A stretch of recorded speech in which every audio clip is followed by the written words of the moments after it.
Milton Friedman, Capitalism and Freedom. The Cold War between state-sponsored Soviet socialism and the Western world's capitalism ended in a decisive victory for the latter camp. As communism crumbled, politicians and intellectuals of all stripes reached a similar verdict. Liberal democratic capitalism was the only game in town. As Margaret Thatcher famously put it, there is no alternative. That's a view which has been increasingly challenged in the decade since the 2008 financial crash. In the U.S., self-declared democratic socialist Bernie Sanders is one of the frontrunners to lead the Democratic Party into the 2020 presidential election. On Amazon Books, with titles like Communism for Kids, meanwhile, race up the bestseller lists. The idea that the state can and should play a role in the economic life of our societies is back in fashion. All that would have worried Milton Friedman, one of the 20th century economists most closely associated with the argument that economic freedom is the only guarantor of political liberty. As he saw it, the road to hell really is paved with good intentions.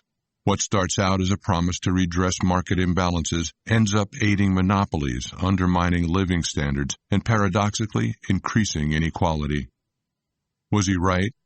That's something you'll have to decide for yourself as you hear these blinks. Along the way, you'll learn why government spending doesn't necessarily lead to economic growth, how a negative income tax could boost social welfare, and why basic education benefits society as a whole, but university education doesn't. Blink number 1. Economic and political freedom are both dependent on a small, decentralized government. Economics and politics are often taught as separate subjects in school. We typically learn that economics is about material well-being, while politics is about individual freedom. Follow that approach to its logical conclusion, and you soon end up with the idea that any political system can be combined with any economic system. But that's a mistake. In reality, you can't mix the state-led socialist economy of the Soviet Union with the individual political freedoms of the United States to create a kind of democratic socialist society. Why not? Well, economic and political freedoms are actually interdependent, and if you curtail the former, you also limit the latter. Imagine a hypothetical British holidaymaker in the aftermath of the Second World War set on taking a vacation in the U.S. As he goes about booking his travel, he realizes he can't afford the trip because the government's capital controls mean that sterling is undervalued relative to the dollar. Now compare that to the case of an American citizen who isn't allowed to visit the Soviet Union because she holds pro-capitalist views. In both cases, restrictions on economic and political freedoms have the same result. They prevent individuals freely pursuing their own dreams and destinies. That means you need a system that guarantees both the economic and political liberties we need to thrive. That system is called free market capitalism. Let's take a closer look at how it works in practice. The most important point is that the government's role in this ideal society is strictly limited. Its purpose is to guarantee basic law and order rather than infringe upon our individual freedoms. Think of it as setting the rules of the game. Buying and selling is a basic economic freedom, and we're at liberty to use it as we please. The government, on the other hand, has only one job: to enforce individuals' property rights and protect them against theft and extortion. When governments restrict themselves to this role, the free market can take care of the rest: how people want to live their lives, what they want to buy and sell, and ultimately, who they want to be. Blink number 2. Increasing government spending doesn't create economic growth and expansion. You've probably heard politicians arguing that the government needs to intervene in the economy to ensure that it functions properly. You might also have come across the notion that free market capitalism is inherently unstable and causes financial crises when it's left to its own devices. Both ideas are popular among advocates of big government, but they're rooted in bad economics. To understand why, we have to look at where they came from. In the aftermath of the Great Depression, a new consensus emerged. Economists began arguing that boosting government expenditure with an eye to correcting market contractions was the best way of promoting stability.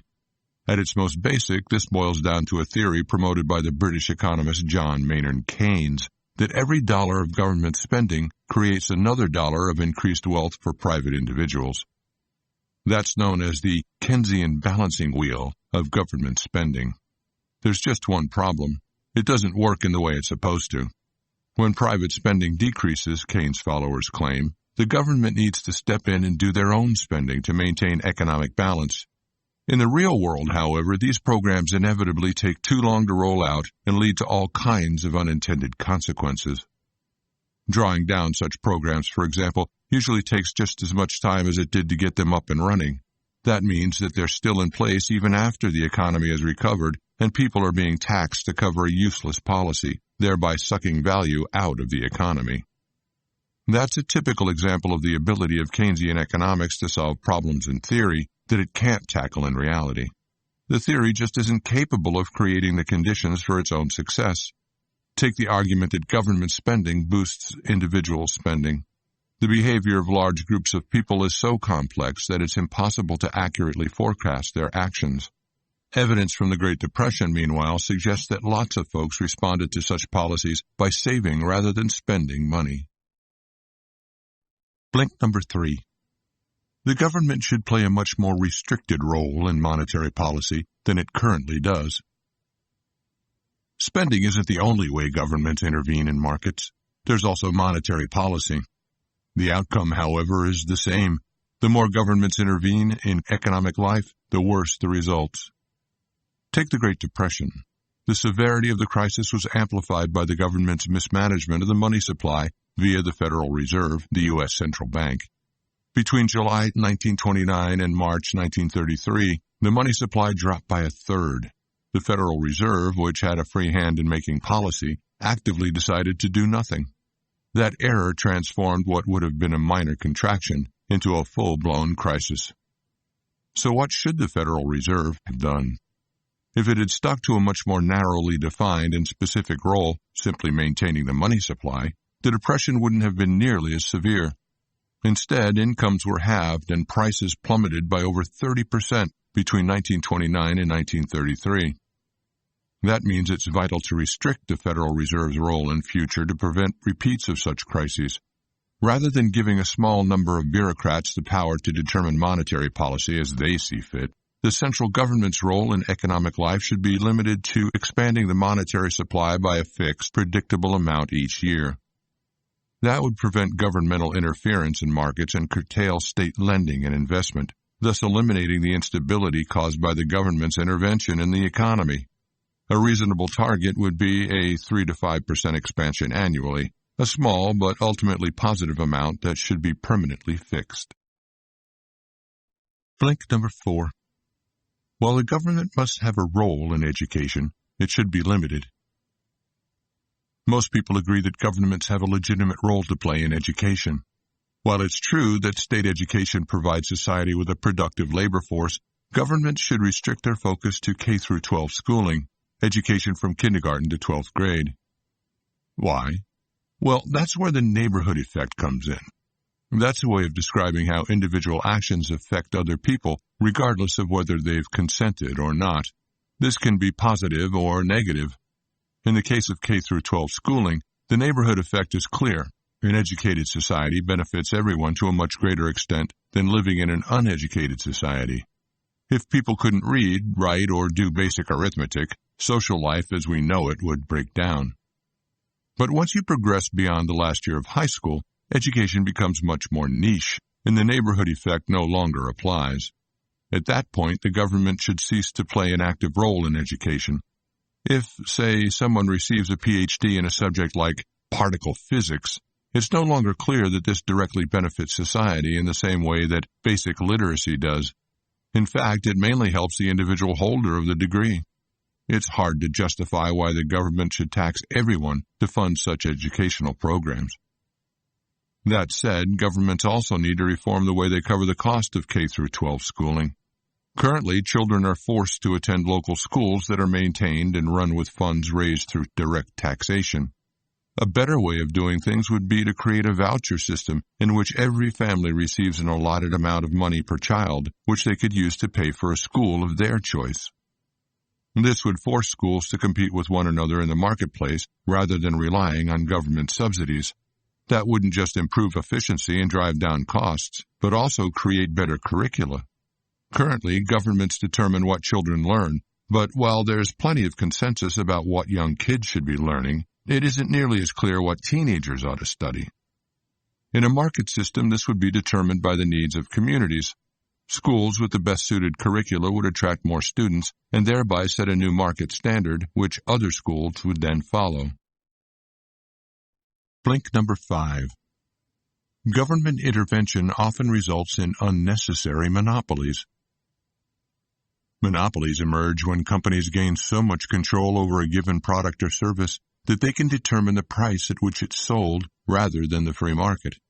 That makes monopolies the ultimate enemy of economic freedom. So, how did they arise? The root of the problem is the absence of competition in markets.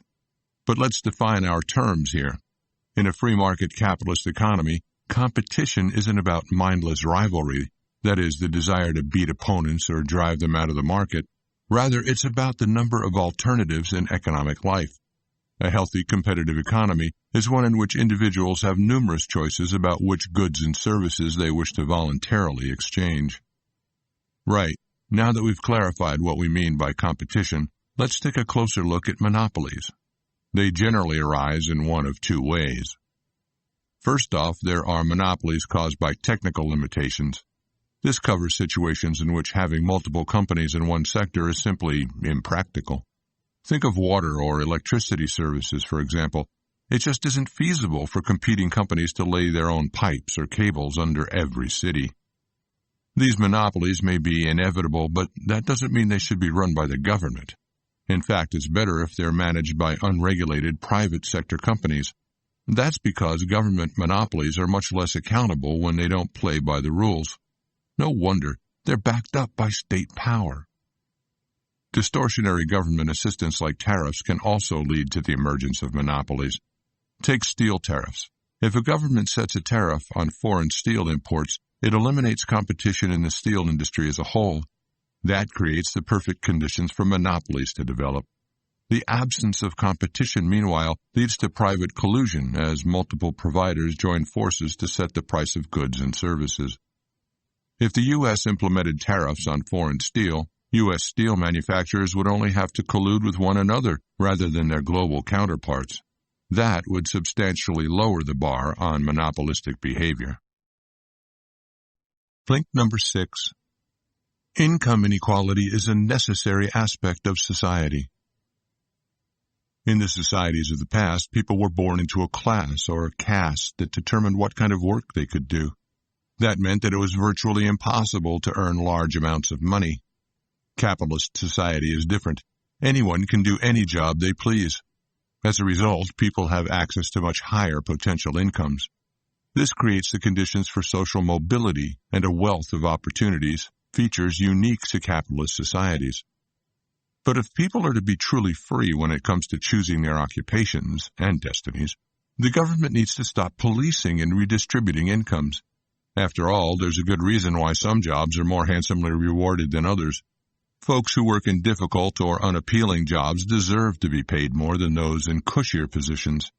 When the government regulates incomes, fewer people will want to do these difficult jobs, causing labor shortages in various economic sectors.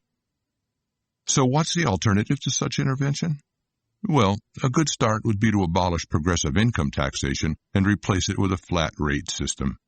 The redistribution of wealth through progressive taxes is designed to reduce income inequality and unequal living standards. But here's the issue.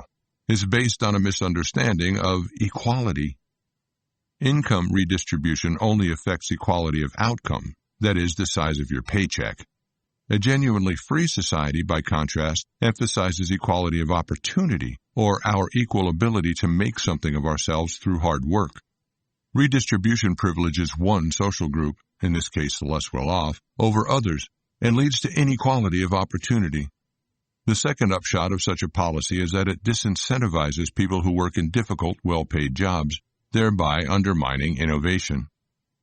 A flat rate system would do away with these problems. Everyone would pay a fixed portion of their income to the government. That wouldn't just redress inequalities of opportunity.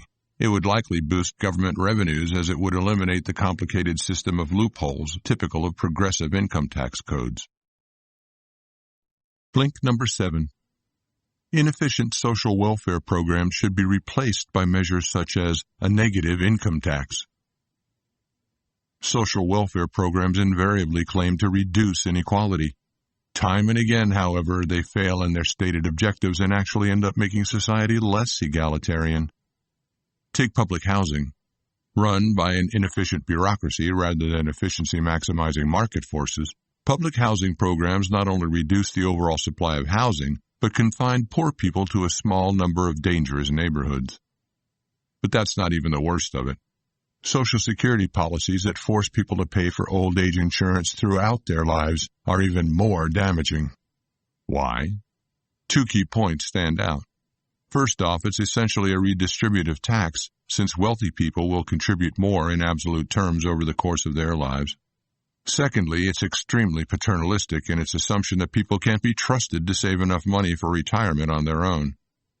Both of these factors make such policies unacceptable for freedom-loving capitalists. Rational adults shouldn't be treated like children who can't take care of their own interests. That means it's time for government to scrap these inefficient taxpayer-funded welfare programs.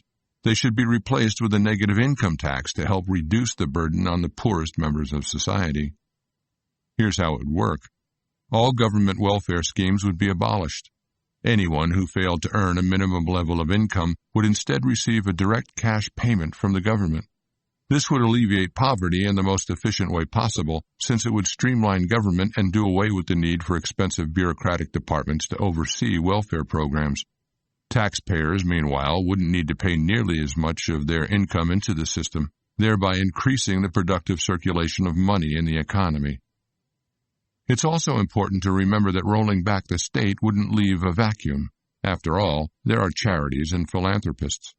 In fact, privately run charities subject to market pressures are often much more effective and agile in providing help than slow and inefficient government departments.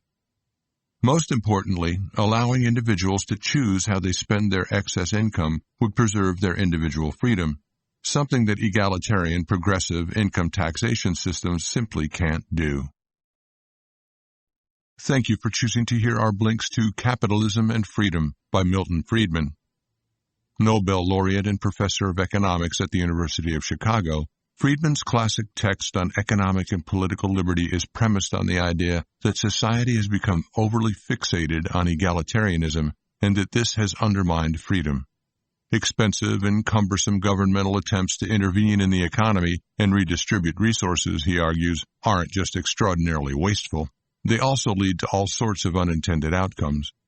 Restraining the state and giving people more choice, Friedman concludes, will ultimately produce the best outcomes: economic stability, individual liberty, and protections for the least well-off that actually work.